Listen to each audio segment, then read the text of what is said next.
Son vaxtlar Azərbaycanda Çin maşınlarına maraq inanılmaz dərəcədə artıb. İnsanlar əvvəllər daha çox Koreya və Avropa avtomobil modellərinə baxırdılarsa, qiymətlər çox bahalaşdığına görə getdikcə Changan, Haval, Geely, BYD kimi markalar bazarda öndə getməyə başladı.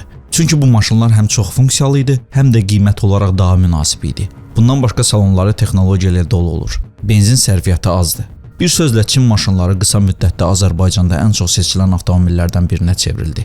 Amma gələn ildən vəziyyət bir qədər dəyişəcək. Çünki Azərbaycana idxal olunan Çin maşınlarına tətbiq edilən rüsum və vergilər artmağa başlayır. Əvvəllər bir çox Çin maşınları ya aşağı rüsumla, ya da bəzi modellərdə sıfır rüsumla idxal olunurdu.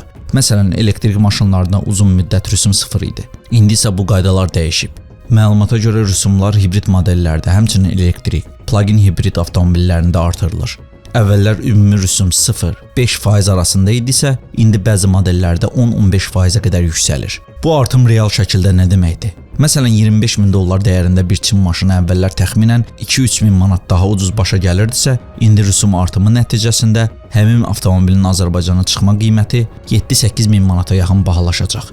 Dəyəri 30-35 min dollar olan maşınlarda bu fərq daha böyük ola bilər. Yəni bir sözlə, ucuz Çin maşını dövrü biraz zəifləyəcək.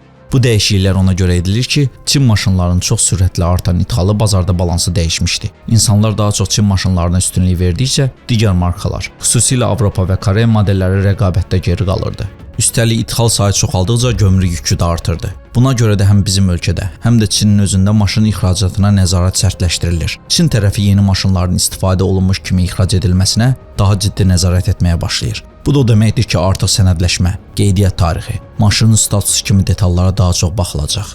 Gələn ildən Çin maşını almaq istəyənlər bilməlidirlər ki, qiymətlər əvvəlki kimi olmayacaq. Rüsum artımı, ƏDV və aksizlə birlikdə ümumi dəyərdə artım yaradacaq.